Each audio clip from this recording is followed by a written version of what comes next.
All right, a follow-up video, version 2 of, how can you come to know that God can heal you for sure? How can you know that? How can you come to a place where you know God is the one healing you? How can you come to a place where you know the transformations that are happening in your life are caused by God and not some other influence? And why would you even want to know that? And I think there are really good reasons to want to know that and want to take an experiment, a spiritual experiment to heart that is built and constructed in such a way that you can know that to the best of our ability. There is no one who's able to create an absolute vacuum. We're influenced by the people who raised us. We're influenced by our family groups, our extended family. We're influenced by the state in which we live, the county in which we live, the country in which we live, on the planet in which we live. And all of that creates a lot of influence on us and has formed us in many ways. It's formed the way we think. Even the language in which that we speak influences the way that we think. So having hands, believe it or not, they say if you were just as intelligent as a human but didn't have hands, there are entire levels of reasoning that wouldn't have developed without hands. The fact that we can manipulate nature has enabled us to think along those lines, and we wouldn't have thought along those lines without hands. So nobody exists in a vacuum. Our consciousness is deeply influenced by many factors.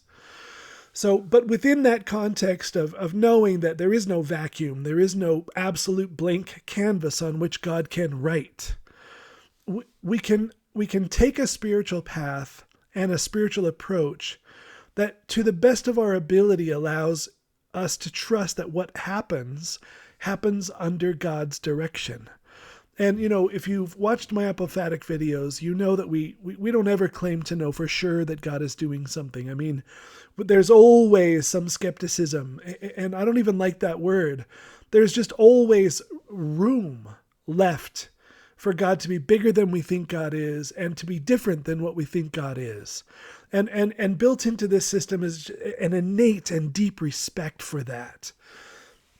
And with apophaticism, we're trying to preserve God, right? There's always that chance that we're slaying God with our ideas. And there's always that chance that we're boxing God in with our ideas.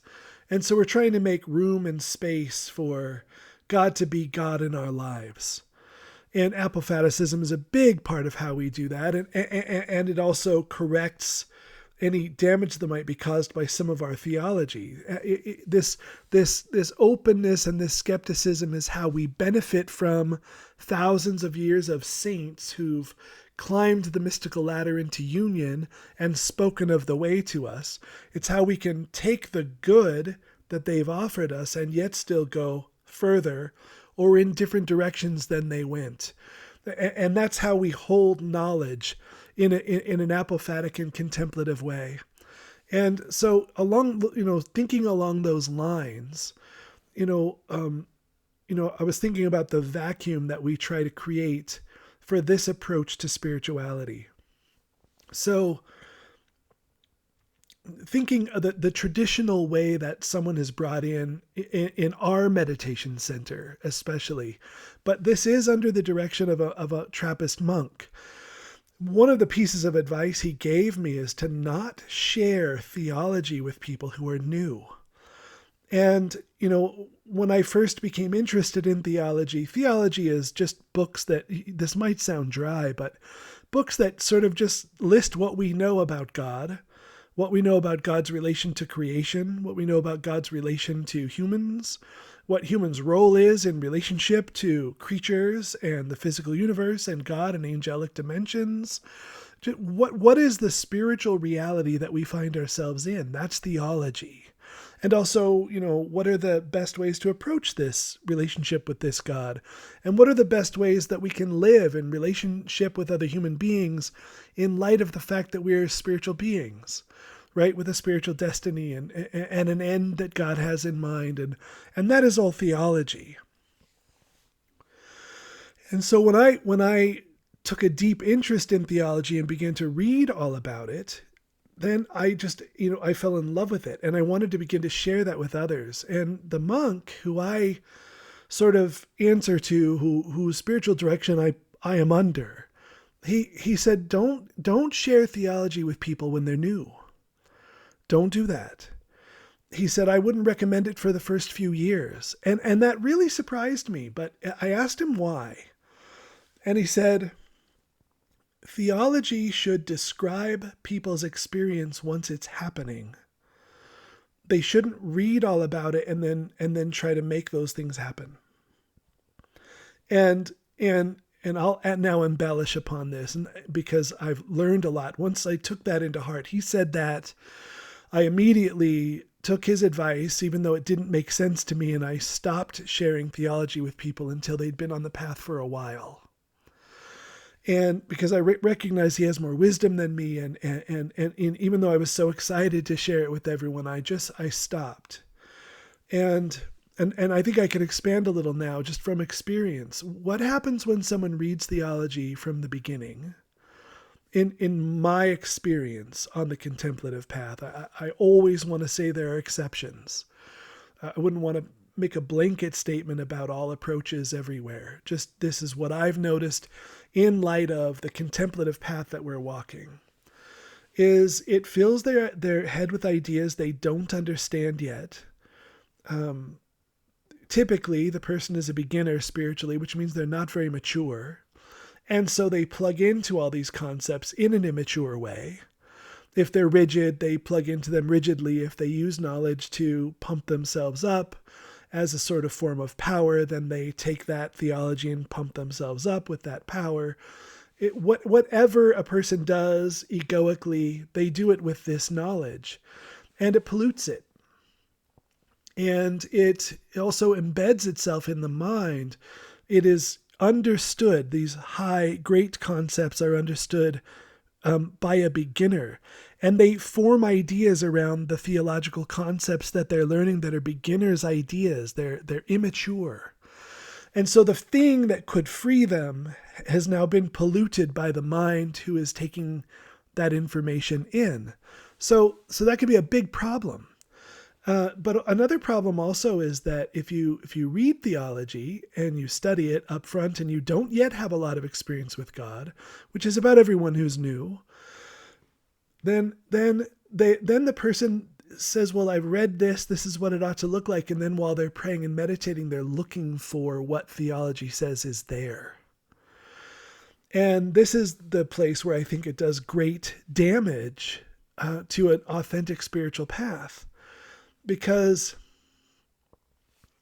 again, they've read these concepts, they've read the words, but the words, if it's an authentic system, the words are actually describing a real reality that you would independently come upon in some way, stuck on an island somewhere, without the influence of that theology. If enough people devoted themselves to the contemplative life, these things we would come to know them. We might use different language. We might value one principle less than another or more than another, differently than the theology that has been handed down to us. But we would come to understand these general stages and levels if enough people pursued it over the course of a few generations. We would come to this theology anyway, more or less. I mean, again, different languages and different emphases and, different stopping places. Theology describes this, and the next thing they describe is this, and there's a space in between that's left unsaid, and we might describe here and here instead of the exact points at which the theology that is handed down to us does. But the point is, the theology is describing something that is real. And when a person is new and they don't have deep contemplative experience, and they read theology early on, especially if they fill their minds with a lot of it, it colors their experience with God. But I don't mean that in a good, there's a way in which that could be done well. If it's delicate and comes just a little later.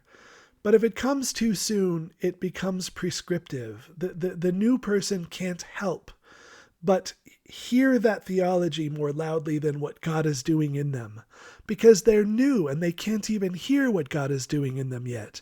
They haven't been brought anywhere, really. They don't have 2 years of experience on the contemplative path where they could look back and see what God has done and say, I didn't seek that. I didn't self-create that. I didn't even know that existed, and yet it developed in my soul as I gave myself to God. That's what we're looking for. And when the mind is filled with concepts in the beginning, especially if the personality type is prone to really leaning on concepts, it pollutes the unfolding of the path. And it colors it in a way that is not healthy. So that's why the monk who I go to see told me not to have people read theology in the beginning, but first let them just be simple. Let them just spend time with God. An exception to that was Scripture. He had no issue at all with people reading Scripture. He actually thought that was a really good thing. But reading and studying theology, he said, just wait. And what I found with that, so I've taken that approach. It's the advice that was given me. It looks like genius to me now, a few years down the road, a number of years down the road. Looking back, it looks like genius for a lot of reasons.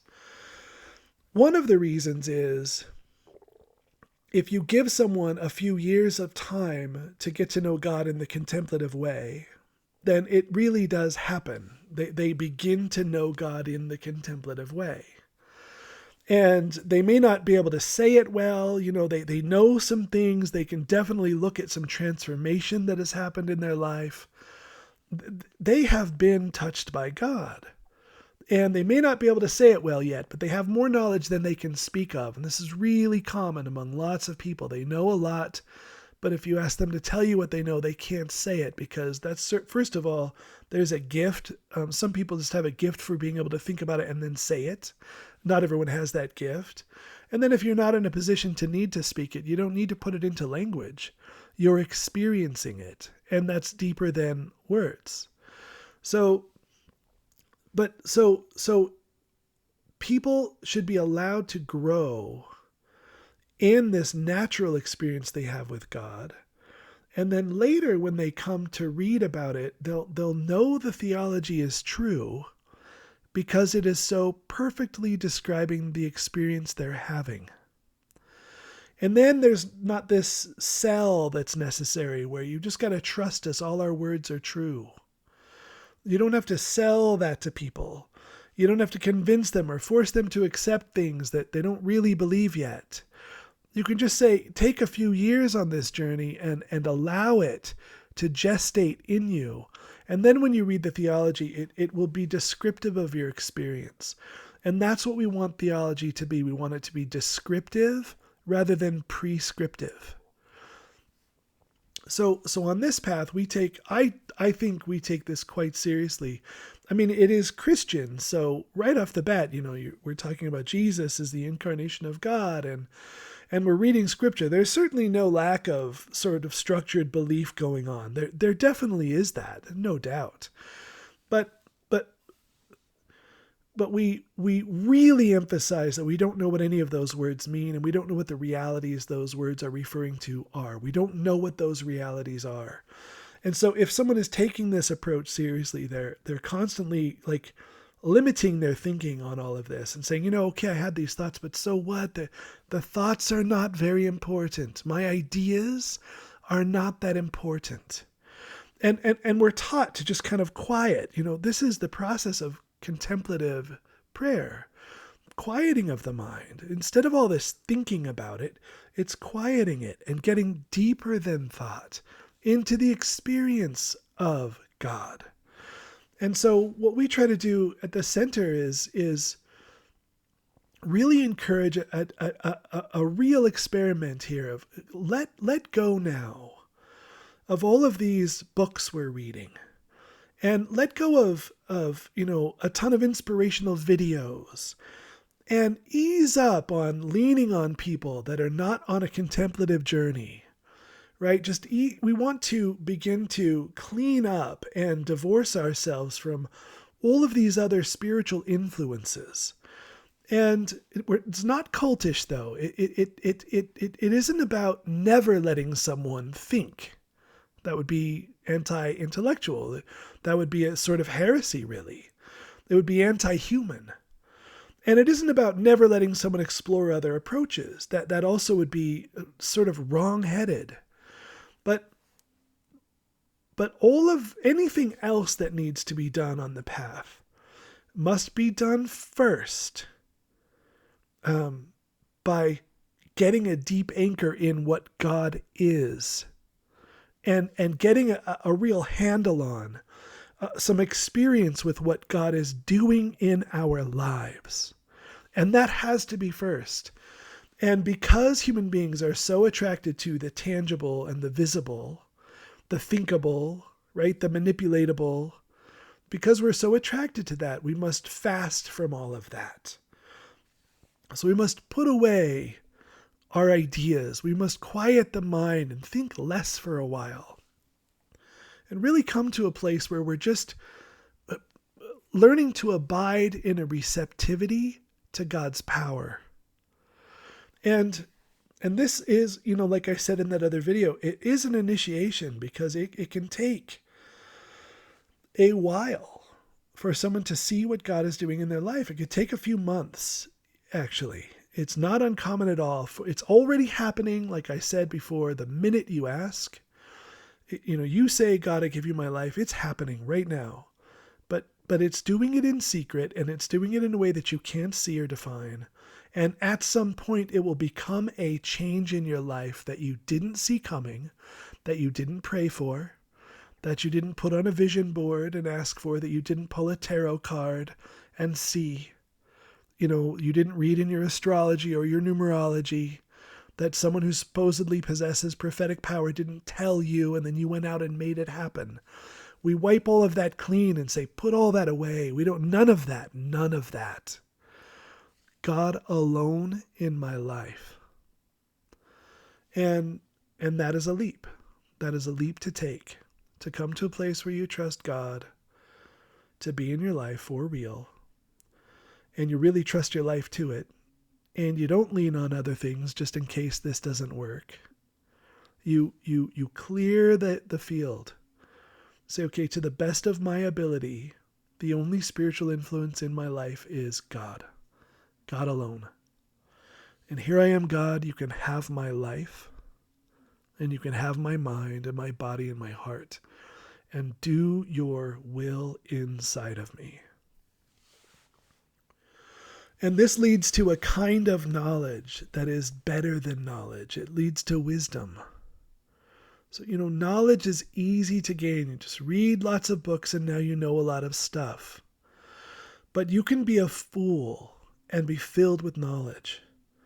You could be a beginner on the spiritual path and have memorized all of the words and all of the language and all of the stages, all the way up to the highest stages of spirituality. You can have all of that memorized, understand it, and be able to recite it and teach it. And you could still be at the beginning of stage 1, filled with disorder. So we want a kind of knowledge that is more a kind of wisdom. We want a kind of knowledge that is based in experience. And that knowledge comes quietly and slowly, and it only becomes apparent sometimes. It only becomes apparent after it has manifest in the life. And so the saints, talk about God working in secret in people's lives. And this means that some changes are being built inside of you, but also hidden from your mind. Hidden from you.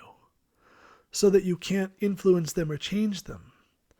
And then when they've built up and become strong enough, the change happens. And then you can observe what God has done and trust that to some degree it is really the work of God. It's a real change, a significant change that has happened in your life that you didn't see coming or ask for, and in many cases that you hadn't conceived of. So that's pretty solid. Hey, that is something else acting in me. That isn't me doing that.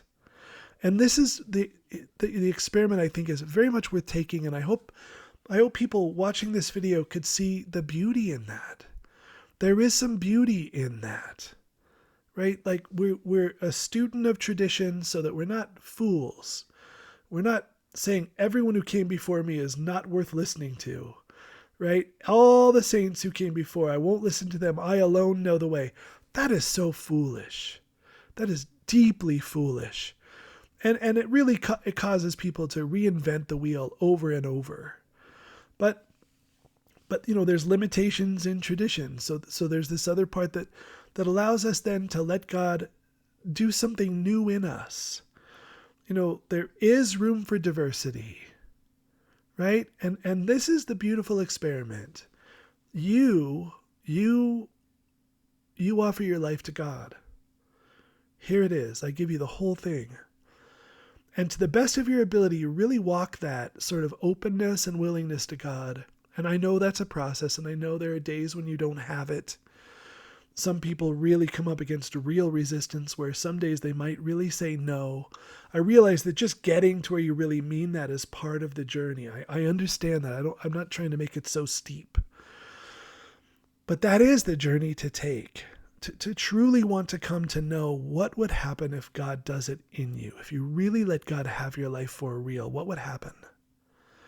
And I just want to say some people immediately will think of something glorious. For sure. Some people will think immediately, if I really gave my whole life to God, I would be filled with light and power and I would be doing something glorious. You don't know that. And whatever part of you thinks up that really quickly, that part has to die. That has to go. And God knows that. And that's why when we say we know the end is love, but we don't know the road that gets there, because sometimes to get to love, you have to die to some things first. And you have to go down to some dark places. Come up against some ugly things that need to be shifted. And so we're trying to come in and just say, really, God, only your will be done, not my will be done.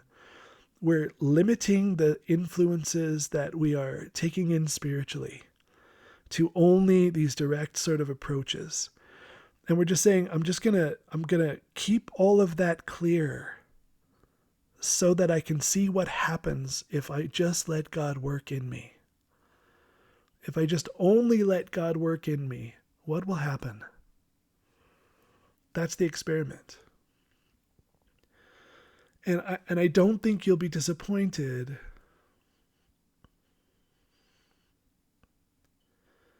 after having a few years of experience with that. I don't think it will be disappointing to you at all to look back and see what God has done in you and the genius of it, the reality of it. And oftentimes just the stark, surprising nature of where you end up compared to where you would have ended up if you did it yourself. So less knowledge is more knowledge from this perspective. Now, some of us, come in with knowledge already. We've already read all the theology.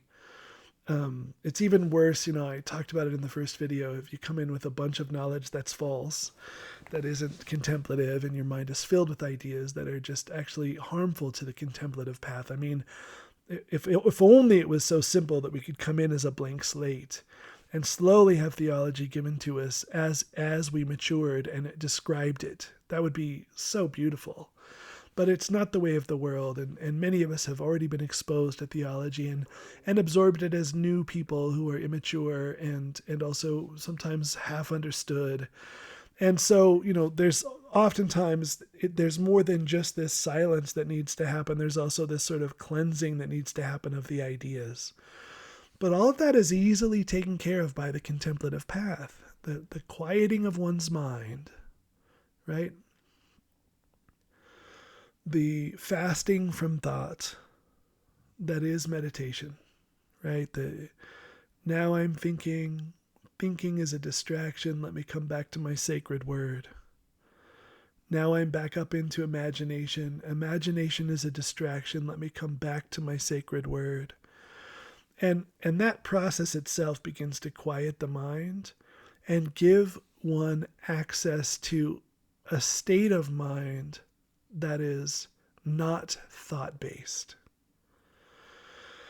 that runs first. It is sort of pre thought, it's before thought, it's before the noise that we make and the ideas we have. There's a perception and there's an ability to be present and be that isn't thought based.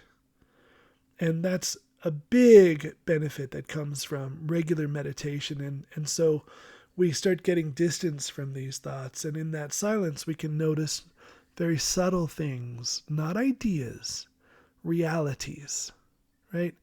The energies of God, the uncreated energies of God. We begin to notice them, and we also begin to notice their effect on us. If not by feeling it happening, at least by the results that those energies produce. This is a wonderful part of the journey. It's not for people that want a quick payoff. I say right off the bat, it's like, it might be a few months before you notice something, and it might be a couple of years before you can say, here's where God has brought me, and it is very different than when I came in. It could be a while, but that's because the changes are deep and thorough. They're not just, I just had a better attitude today because I watched a motivational speech. It's not that. It's something fundamental and very different and deeper.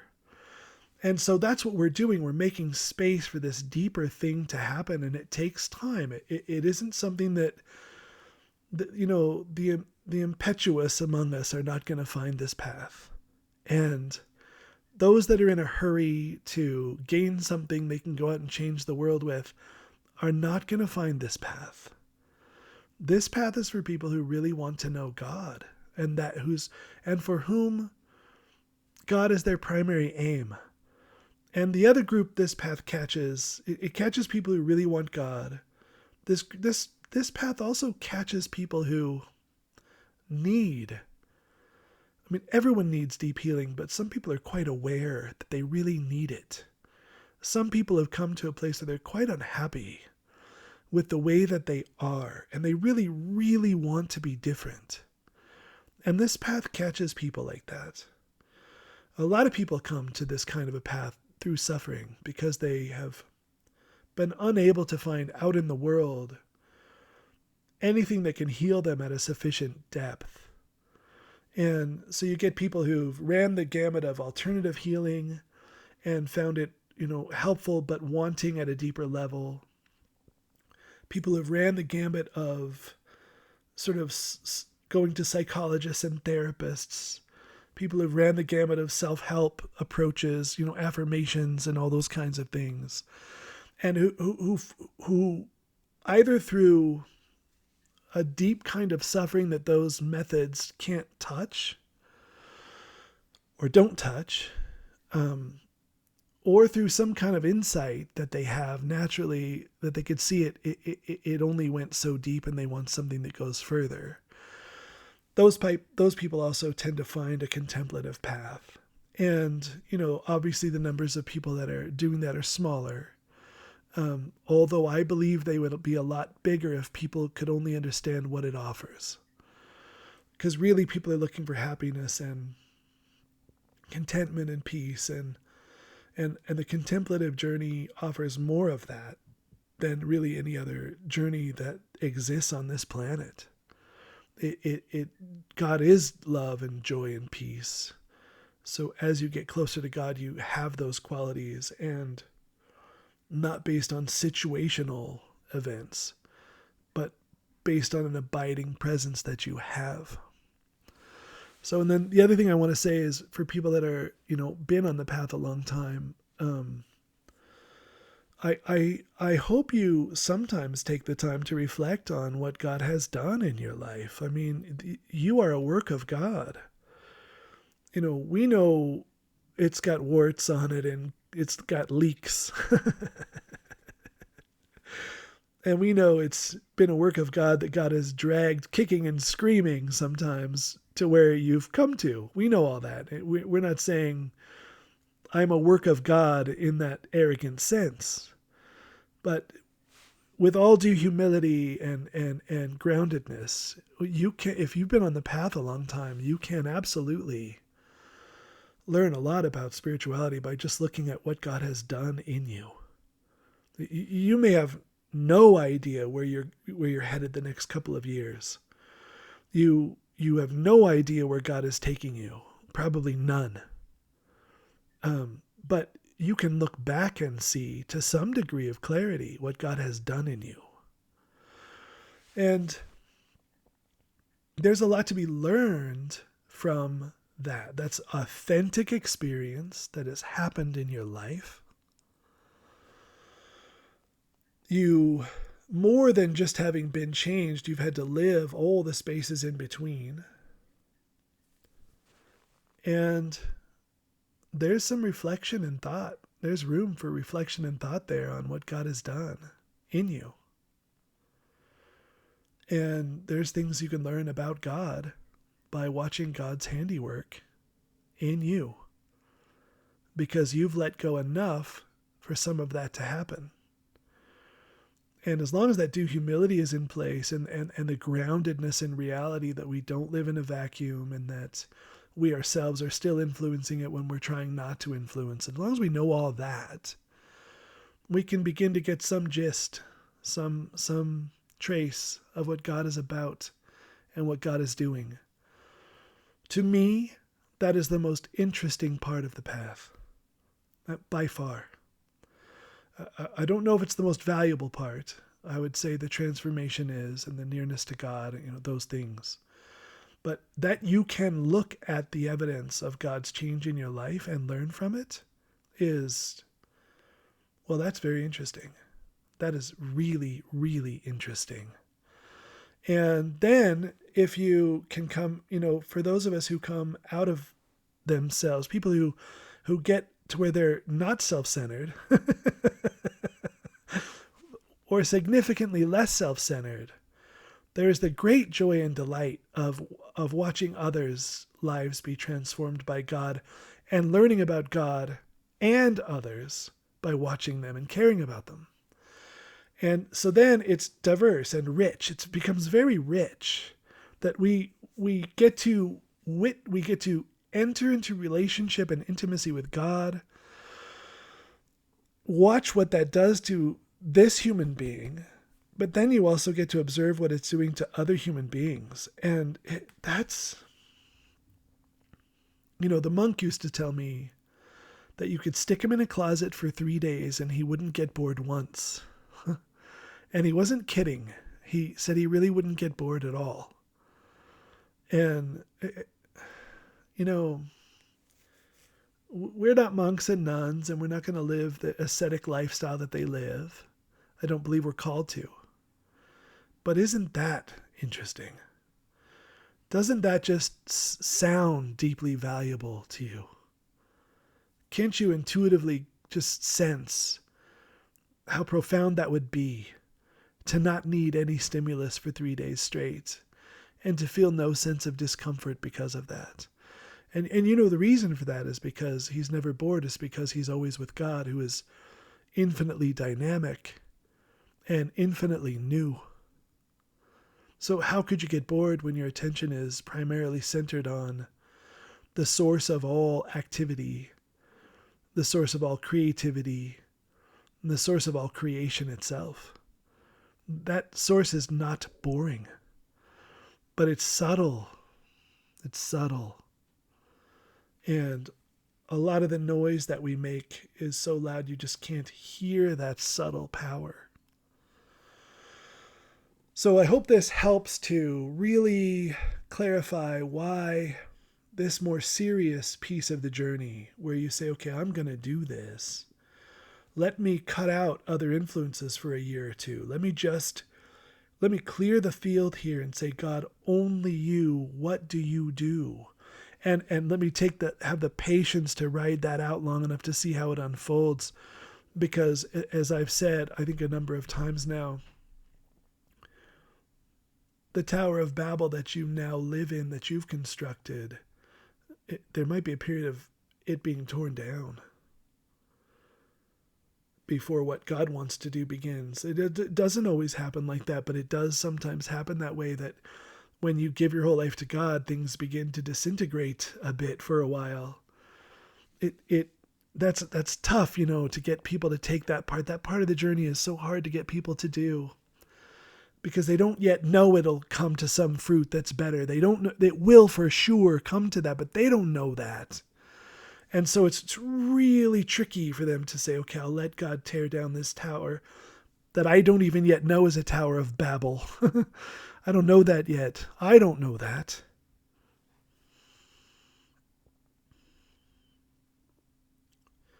It is, but you don't know that at first. You don't know that your own creations are always broken and tattered and rough and coarse and disjointed and disorganized and less than what God would give. And so that loss in the beginning really looks like a loss, even though it is certainly a gain, and even though Jesus endlessly tells us that dying is the way to life. So I hope this is helpful. I may now not name it the second video. I might just give it its own title. I haven't decided yet with that. It's an adjunct, at least, to, how can you come to know that God can heal you? But of all the concepts on the contemplative path, I think this may be the most important one.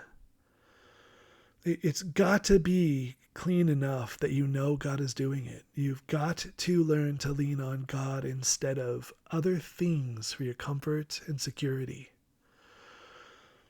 The only exception to that is spiritual community that is doing the same thing, where that's the message that is shared, and spiritual instruction or mentorship that is centered on that same thing. This can be helpful because it doesn't get out into the weeds. It just, you go to your spiritual community in disorder, and your spiritual community says, go to God. That is helpful. You go to your spiritual director in disorder, and your spiritual director points you to God. That is helpful. But so much of what we get exposed to out there is taking us somewhere else. And in some of those places are good places, but they're not the center, right? They're not the center. They're not the foundation. They're not sufficient. They're limited. And even though they can provide a specific good, they can't provide all good. And so we've got to come to a connection with the source, the one power that provides all transformation. And that one power may well make use of something in the future in your life. It may. But that almost can't be a fully healthy relationship with that other thing until you know you don't need it, and you know God is enough. The contemplative path relies on us coming to a place where we know God is enough. And this is because where it takes us places for which there are no human disciplines that have a corollary. Some of the healing that happens on the way to union with God looks a lot like psychology. Some of the healing that happens on the way to union with God looks a lot like energy work. Right? Some of the healing on the way into union with God looks a lot like karmic work. But there are places at which God begins to lead us for which there are no human corollaries at all, and that only God can bring us into. This is why I say God is the way to God. God must be the one doing this simple healing in you, because God must be the one doing the more complex healing in you. So even though there might be something I could turn to here that would help with this healing, it's better, within reason and without going crazy. It is better to let God do that healing in you than to allow some system to help. And this is because there are changes that have to happen in your soul for which there is no system to help. And you need to know God by then. When you get to those stages, you need to know that. So best way to get to know that is to let it heal you now, in its way, in its perfect way. And I would just also say that it is perfect. My experience of God is so imperfect, right? Our experience of God is so imperfect, and our cooperation with God is so imperfect. And, we are tainting everything while we're receiving it all the time, and we know that. But God is perfect. And God can work with an imperfect being perfectly. And God can take a being with all of its foibles and problems. And if that being is willing to come to God, God can bring that being to God. And that is the end of the human, right? So, humans have an end in mind. We were created with an end in mind. And the end that is in mind is union. It is a kind of enlightenment. That is the end God has in mind for human beings. And anything God asks us to do between here and there is so that end can happen for us.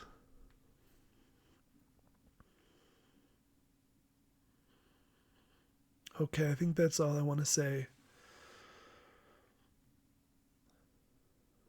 Maybe just one small addition. You could expect some discomfort from this. I will say two things. It's possible that the next time some crisis comes and you say, okay, I'm not going to go to this, or this, the things I usually turn to feel better, but I'm just going to sit with this. It's possible that's a bad day for you. And unfortunately, part of that just needs to happen. For lots of reasons, So I'm not saying it's going to feel better quicker. I'm saying it's going to be better for you in the long run, much better.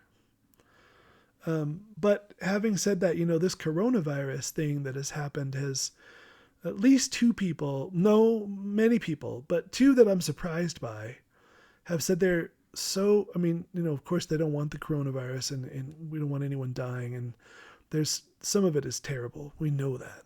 But they've said that being forced to limit their activity has done a deep healing in them because they just couldn't get themselves to turn to God more often. And then all of a sudden they had to, because those other things that they did to feel better, shopping or whatever, just getting out there and being busy, since all that was limited, numerous people have said they hope they never go back to how they were living before. And that's kind of what we're asking from you here. Could you put all your ideas aside? Could you just put them aside and stop clinging to them and holding on to them and thinking you know what you're talking about? Could you trust to just... There's something great and new that you must learn. Something foundational and fundamental and deeper and more important than anything you know. And you must come to it. And just imagine yourself sitting by a sea. And the sea is filled with God instead of water. It's rolling in waves. And this power wants to give you something you do not have. But it can't give it to you while you're holding on to all of your constructs, your worldview, your spiritual view, your psychological views. All the things you think you know are noisy. And you're holding them. And this power wants to give you something deeper and more fundamentally important and powerful than all of that. But it can't give it to you while you're holding on to all of that. And some of what you're holding on to is true, Some of what you're holding on to is good. But you just have two hands and you can't hold on to this and take what God is giving you at the same time. And so this part of the journey is like, you just got to take the whole bundle that you cling to and throw it in the water. Throw it in God's power. And just say, I give it to you. I give it to you. It's none of my business. Take it all forever if you want. And then that power can wash over you and start to give you something you don't have. Something you don't know about. Something that requires wisdom, not knowledge.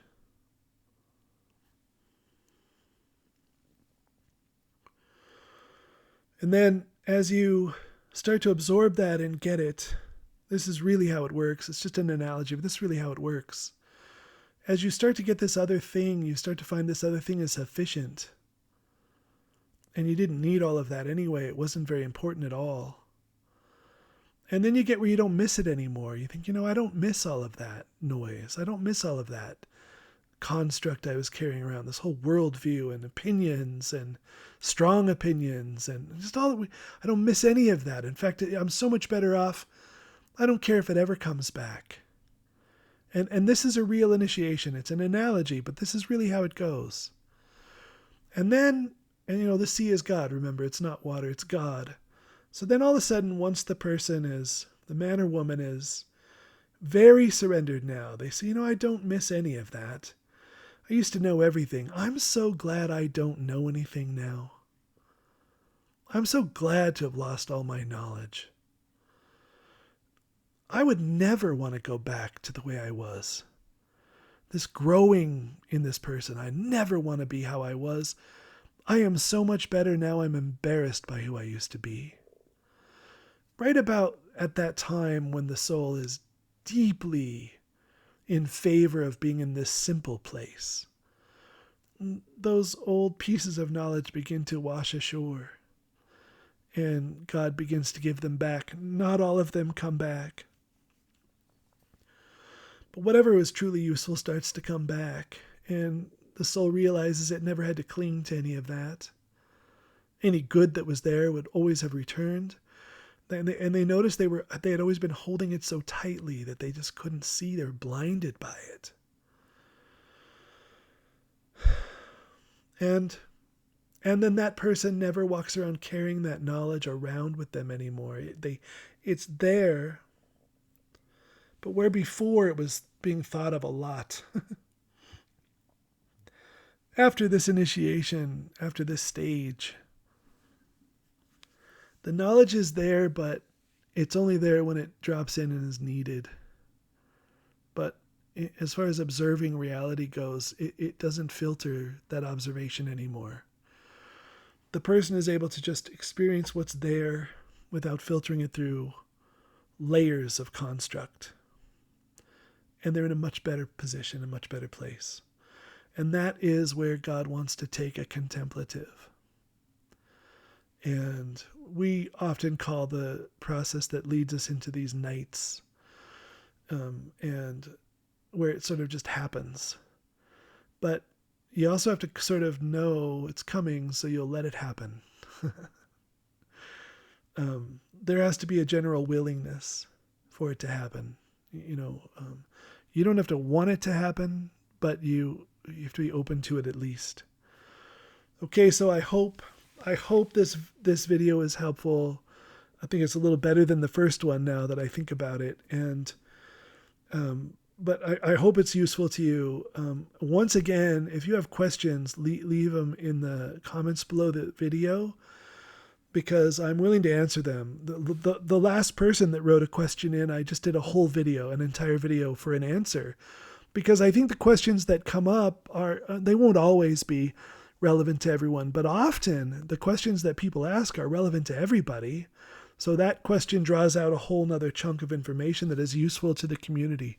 So don't be shy about that. If you have a question, ask it. If it's just specific to one person, I'll answer below and just say, hey, just send me an email and we'll talk about that. But if I think it's something that could be shared for the whole community, I'd love to do that. So do that.